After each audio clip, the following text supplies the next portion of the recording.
नमस्कार, आप देख रहे हैं बिहार उज्जवल न्यूज। मैं चेतन थिरानी। आइए देखते हैं आज की ताजा खबरें। तेजस्वी यादव से सबसे पहले तो ये सवाल पूछना चाहिए ना, अगर ये बात बोल रहे हैं कि 5 दिन का सदन में एक दिन भी उनको समय नहीं मिला, प्रतिपक्ष के नेता हैं और विधानसभा चल रहा है, उस दरमियान एक दिन भी वो उपस्थित नहीं हुए, तो उन्होंने कोई सवाल ही नहीं किया। जब उन्होंने कोई सवाल नहीं किया तो सरकार कैसे जवाब दे सकता है? जब वो उपस्थित ही नहीं थे, प्रतिपक्ष के नेता हैं और इस हैसियत से उनको 5 दिन उपस्थित रहना चाहिए। सरकार उसका कोई भी बात अगर करती है तो उसका जवाब देगी, क्यों नहीं देगी? और किस मसले पर सरकार पीछे हटने वाली है? सरकार काम करने वाली है ना। जो आदमी कभी काम ही नहीं किए वो क्या सवाल करेंगे? 3 विषयों को लेकर आप लोग को घेरने के लिए सड़क पर जा रहे हैं। आरक्षण नहीं, 3 विषय जो उन्होंने कहा है, ये विषय उनका है नहीं। और अपराध पर काबू पाने का काम माननीय मुख्यमंत्री नीतीश कुमार जी ने किया है और आगे भी करते रहेंगे। ये विषय तो उनका है नहीं। 15 साल में जो उन्होंने करके दिखाया है उसको आज तक लोग भोग रहा है और उसको याद कर रहा है। इस पर उनको जाने का कोई अधिकार नहीं है। और आरक्षण के मुद्दा पर जो बात वो कर रहे हैं, 15 साल रहे तो जो पार्टी या जो सरकार पंचायत में आरक्षण नहीं दे पाया, वो आरक्षण का बात कैसे नीतीश कुमार जी के सामने में उठा सकता है? इसलिए उनको सड़क पर उतरने का कोई औचित्य नहीं है और उनकी बात को कोई सुनने वाला नहीं है। इसलिए उनका यह यात्रा व्यर्थ का यात्रा होगा। देवेश चंद्र ठाकुर को लेकर क्या कहिएगा?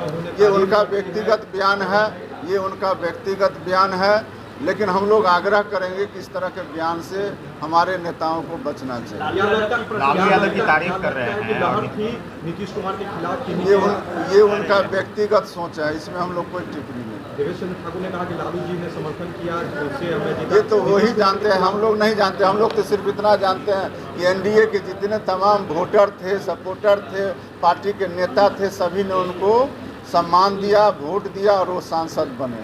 सर, एक सवाल और, संजीव हंस को लेकर कार्रवाई हुई है। ये तो अच्छा है ना कि अगर कोई मामला किन्हीं भी स्तर के पदाधिकारी पर, जब आईएएस को हमारी सरकार ने कार्रवाई कर सकते हैं, तो आप समझ सकते हैं कि इससे बेहतर उदाहरण नहीं हो सकता। स्मार्ट मीटर को लेकर उन पर आरोप लगा, कोटा में कोटा देने की बात किया गया। देखिए, हम लोग अभी इस विषय पर बहुत ज़्यादा, सुप्रीम कोर्ट का जो आदेश आया है उस संबंध में हम लोग को अभी अखबार के माध्यम से, न्यूज़ के माध्यम से जानकारी मिली है कि किसी भी राज्य में अगर राज्य सरकार चाहती है कि कोई भी आरक्षित वर्ग है, उसमें सीधा सीधी उनका जो आदेश है वो है क्रीमी लेयर। लेकिन अब ये तो राज्य के ऊपर फैसला करना है। हम लोग तो उस आरक्षण का इंतज़ार कर रहे हैं जो माननीय मुख्यमंत्री श्री नीतीश कुमार जी ने बिहार में जातीय गणना कराने के उपरांत जो हमारा जनसंख्या के आधार पर आरक्षण का सीमा बढ़ाया गया, जिसको पटना उच्च न्यायालय ने रद्द कर दिया है, जिसके खिलाफ हमारे माननीय मुख्यमंत्री जी सुप्रीम कोर्ट में गए हैं। इस आदेश के बाद हम लोग को बिहार के तमाम जो बढ़े हुए आरक्षण के दायरे में आने वाले वर्ग हैं, उनको इस बात का इंतज़ार है कि आने वाला समय में सुप्रीम कोर्ट ज़रूर हमारे जो बढ़े हुए आरक्षण है उस पर सहानुभूतिपूर्वक विचार करेगी। और चूँकि राज्य सरकार बढ़े हुए जनसंख्या के आधार पर इन वर्गों को, अनुसूचित जाति, जनजाति, अति पिछड़ा और पिछड़ा वर्ग के लोगों को आरक्षण का दायरा बढ़ाया गया था और उस जनसंख्या में सभी का